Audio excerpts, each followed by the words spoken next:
বিভীষিকা কৈ যেন আজিও আমি সামৰিব পৰা নাই।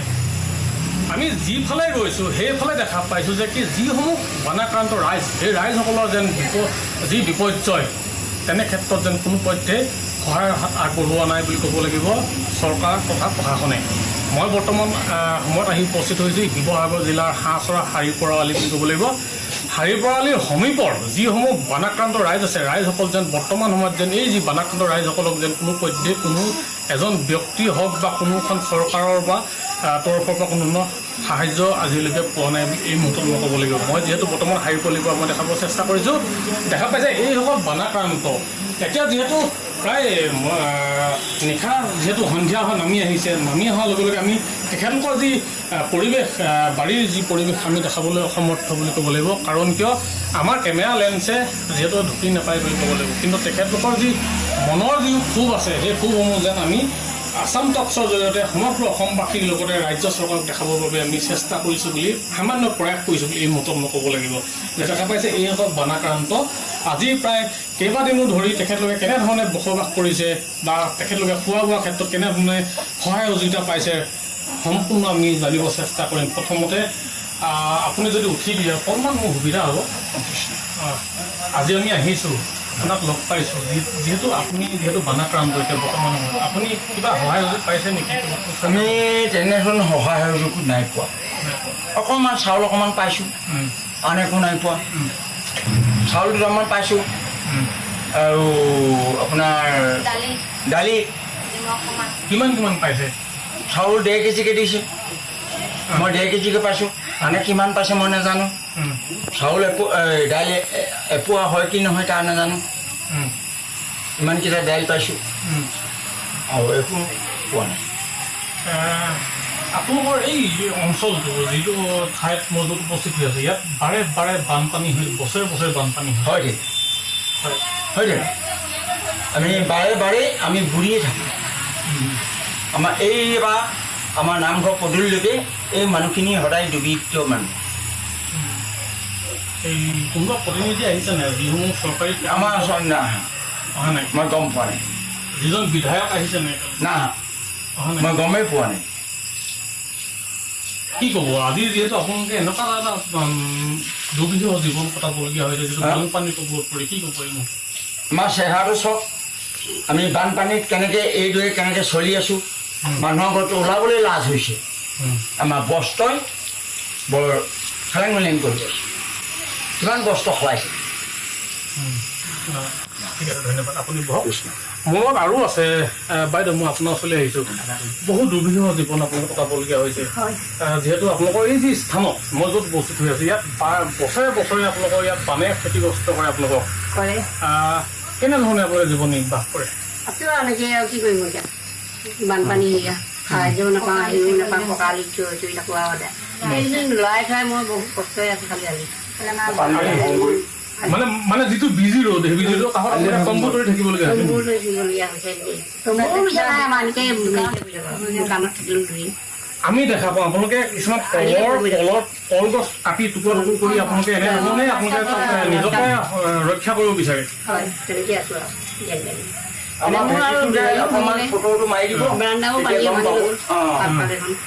ঘৰৰ বেৰো সহায় সহযোগটো নাপাওঁৱেই। আমাৰ এই 1.5 কেজি আধা পোৱা দাইল দিছে, আলু তেল আমিবিলাকে নাপাওঁৱেই।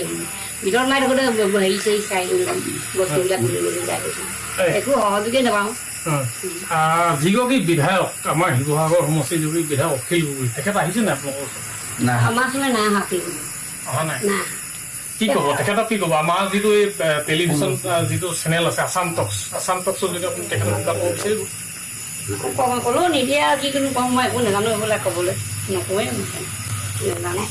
এয়াই আচলতে প্ৰকৃতাৰ্থত এটা চিৰন্তন সত্য বুলি ক'ব লাগিব। তেখেতলোকে যি বানাক্ৰান্ত যিসমূহ ৰাইজৰ কাষত মই য'ত উপস্থিত হৈ আছোঁ, এই মুহূৰ্তত মই ইয়াৰ পৰা দেখাই আছোঁ যে কি শিৱসাগৰ যিগৰাকী বিধায়ক অখিল গগৈ ডাঙৰীয়া, আপুনি যদি আমাৰ যদি আসাম টক্স চাই আছে চাওক, এইসকল ব্যক্তি বা মহিলাসকলে আপোনাকো যথেষ্ট সন্মান কৰে।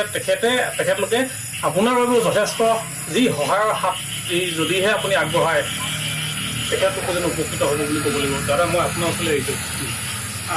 আপোনাৰ ঘৰ সমীপতে হয়? কেনেকুৱা হৈছে আপোনালোকৰ এই বানপানীটো কেনেকুৱা বুলি ভাবিছে? বানপানীটো প্ৰতি বছৰে আহিয়ে থাকে আৰু ঘৰ দুৱাৰ বুৰি যায়। আপোনাৰ পলস ইমান তাৰপৰা পানী ইমান হয় ভিতৰত। কেনে খোৱা বোৱাবিলাক খোৱা বোৱাবিলাক আমি ঘৰত বনাব মেলিব নোৱাৰোঁ। ৰাস্তাত ৰ'বলগীয়া হয়, বিজি ৰ'বলগীয়া হয়, ৰৈ থকা হয়। যেতিয়া গাড়ীবোৰ আহে, যেতিয়া ডাঙৰ ডাঙৰ গাড়ী আহে, তেতিয়া কেনেকুৱা অনুভৱ হয় আপোনালোকৰ? তেতিয়াতো আৰু ভয়ে লাগে ডাঙৰ ডাঙৰ গাড়ী আহিলে আৰু জেগাবোৰ কঁপি যায়। কিমান বছৰৰ পৰা হয় আপোনালোকৰ এইটো দুৰ্যোগ? সেইটো নেজানিম দেই, কিমান বছৰৰ পৰা হৈ আছে। ভণ্টি, মই তোমাৰ ওচৰলৈ আহিছোঁ আৰু যিহেতু তুমি এগৰাকী উঠি অহা যুৱতী হয়, তোমালোকৰ এই যে বান পৰিস্থিতিটো, এই বান পৰিস্থিতি কেনেকৈ সমাধান হ'বলগীয়া হ'বা? মোৰ যিটো মানে বিধায়ক ডাঙৰীয়া, তেওঁক মোৰ ফালৰ পৰা এটাই অনুৰোধ জনাইছোঁ, যেতিয়াৰ পৰা আমি জনা হৈছোঁ তেতিয়াৰ পৰাই মানে আমি বানত ডুবি থকা নিচিনা হৈছে।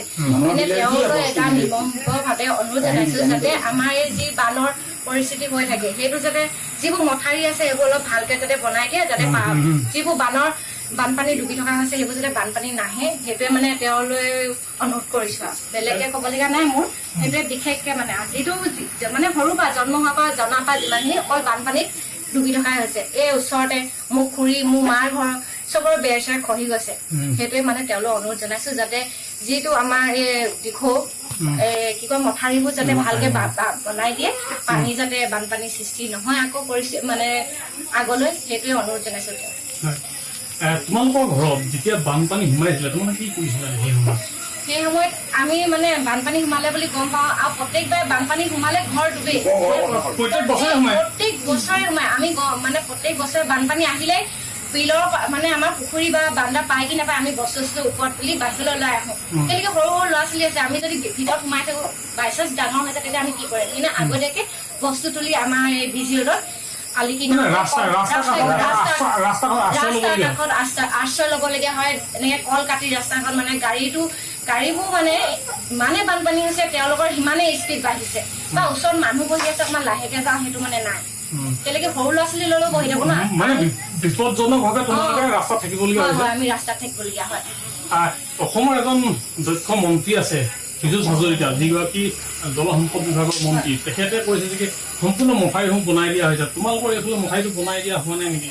এইফালে বনাইছে নাই বা সেইটো খালি, কিন্তু বানপানী প্ৰত্যেক বছৰ পায়। মই এতিয়া জন্ম 5 চনৰ পৰা 26 বছৰ হৈছে, মানে যিমান 26 বছৰলৈকে মই বানপানীয়ে দেখি আছো, বানপানী নেদেখাকে থকা নাই। পীযুষ হাজৰিকা ডাঙৰীয়াক মন্ত্ৰীগৰাকী কি অনুৰোধ জনাবা তোমাৰ ফালৰ পৰা? মোৰ ফালৰ পৰা বিশেষকে অনুৰোধ জনাইছো যাতে মথাউৰিবোৰ যদিও বনাইছে, যদিও ভাঙি গৈছে, আকৌ যাতে ভালকে বনাই পুনৰ নিৰ্মাণ কৰে, যাতে বানপানীৰ পৰিস্থিতি আমাৰ যিবোৰ আগন্তুক যিবোৰ মানে ল'ৰা ছোৱালী আহিছে, তেওঁলোকে যাতে আমি যেনেকে ডুবিছো পানীত, তেওঁলোকে মানে সেনেকুৱা পৰিস্থিতিৰ সন্মুখীন হ'ব নালাগে, তাকে তেওঁক মানে অনুৰোধ জনাইছো। আৰু বিশেষকে চুমপোৱা পিনৰ পৰা আপোনাৰ যেনেকে আপোনাৰ এইটো আপোনাৰ মণিপুৰ তিনিআলি তালৈকে যেনেকে বান্ধি দিয়ে, তেতিয়া আমাৰ ইয়াত পানী নোসোমায়। মানে বালিঘাটৰ পৰা বালিঘাট চুমপোৱাৰ পৰা চুমপোৱাৰ পৰা এইখিনি যদি মথাউৰিটো আকৌ যদি বান্ধি দিয়ে তাৰ লগত